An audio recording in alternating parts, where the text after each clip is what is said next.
Saudara-saudari, hari ini sama berkongsi dengan kamu tentang hari Minggu biasa ke-28 tahun liturgi B, liturgi B. Dan Injil hari ini diambil dari Markus bab 10. Injil hari ini memberitahu kita kekayaan kita boleh jadi halangan kita untuk kita jadi murid-murid Yesus Kristus. Injil hari ini memberitahu kita satu orang kaya tanya Yesus bagaimana dia boleh terima hidup kekal. Yesus suruh dia ikut undang-undang Allah. Tidak boleh bunuh, tidak boleh berzina, tidak boleh curi, tidak boleh jadi saksi palsu, hormat bapa mama dan lain-lain. Tetapi itu orang kaya memberitahu Yesus, saya sudah ikut ini undang-undang bila saya masih kecil. Sebab itu Yesus tengok dia, Yesus cinta dia. Dan Yesus suruh dia buat satu lagi. Balik rumah, jual semua harta-harta kamu, itu uang kasih orang miskin dan ikut saya, datang ikut saya. Itu orang kaya sedih. Sebab dia kaya, dia banyak harta-harta. Dia tidak mau jual harta-harta dan kasih uang untuk orang miskin. Sebab itu dia tidak ikut Yesus. Sebab itu Injil jelas hari ini memberitahu kita. Kekayaan kita boleh jadi halangan untuk kita jadi pengikut Yesus Kristus. Lagi, Injil hari ini bahagian kedua memberitahu kita, Yesus memberitahu kita, senang lagi untuk unta-unta besar-besar limpas itu lubang kecil jarum. Impossible, mustahil. Tapi senang lagi unta besar masuk lubang kecil jarum dari orang kaya masuk kerajaan Allah. Susah lagi orang kaya masuk kerajaan Allah. Impossible, mustahil. Tapi terpenting, kalau hari ini kita baca Injil yang panjang punya, bahagian ketiga memberitahu kita. Bila Saksi Petrus tanya Yesus, kita sudah tinggal semua ikut kau, apa akan jadi? Dan Yesus jawab jelas, siapa sudah tinggal rumah, tanah, bapa, mama, anak-anak, saudari untuk saya dan untuk Injil akan diberkati 100 kali lebih. Rumah, tanah, bapa, mama, anak-anak, saudara-saudari. Artinya, dalam komuniti Kristian, sama pun bapa mama kita. Dalam komuniti Kristian, sama pun saudara-saudari kita. Dalam komuniti Kristian, sama pun anak-anak kita. Dan dalam komuniti Kristian, semua tanah, rumah, harta, wang dibagi, sharing dibagi. Sebab itu, gereja ialah komuniti cinta bersatu padu dan satu tanda dan sakramentum untuk penyelamatan dunia, untuk penyelamatan dunia. Sebab itu kita ada BEC, Basic Ecclesial Community, BEC. Kita pun ada New Catechism Community, kita pun ada Covenant Community, dan lain-lain. Pembacaan pertama ikut Injil.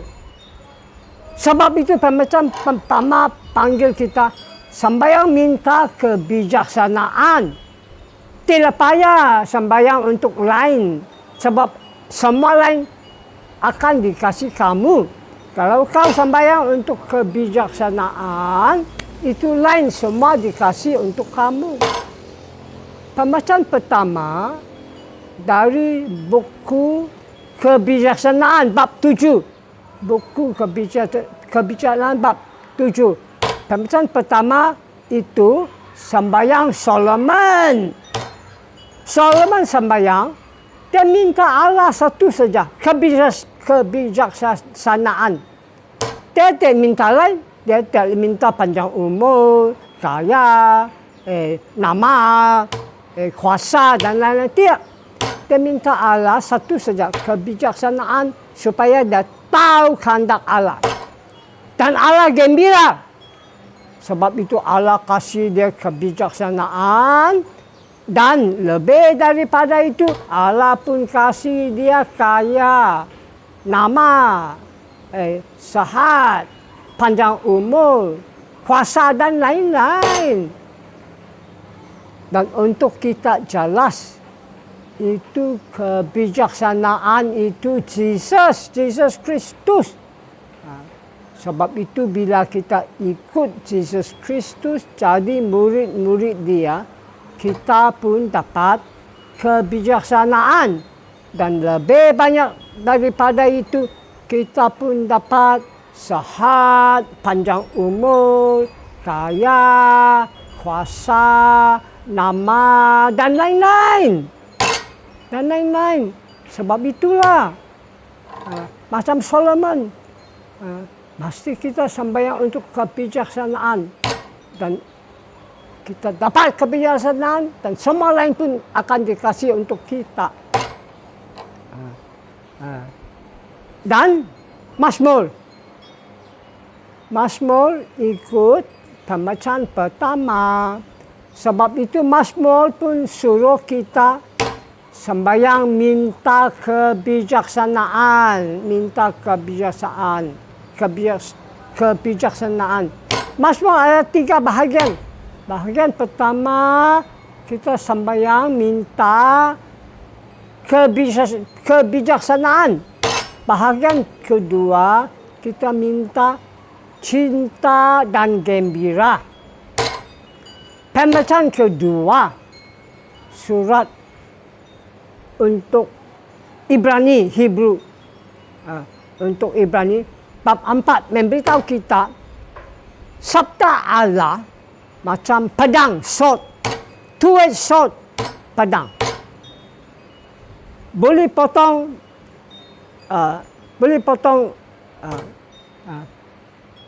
artinya sabda Allah boleh jadi penyelamatan. Tetapi sabda Allah pun boleh jadi hakim. Hakim, judgment. Untuk orang percaya dan terima sabda Allah jadi penyelamatan.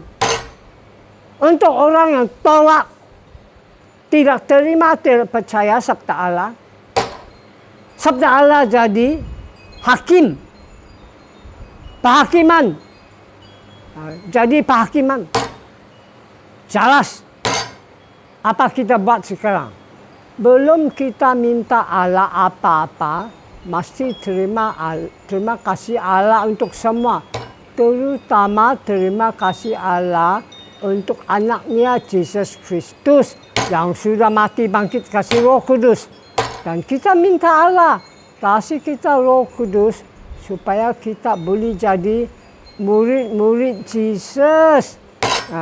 Dan dibakati 100 kali. Dan terima hidup kekal di surga. Dan Roh Kudus boleh kasih kita kebijaksanaan supaya kita tahu kehendak Allah, supaya kita pun akan dibakati oleh lain-lain, dengan lain-lain, panjang umur, sehat, kaya dan lain-lain.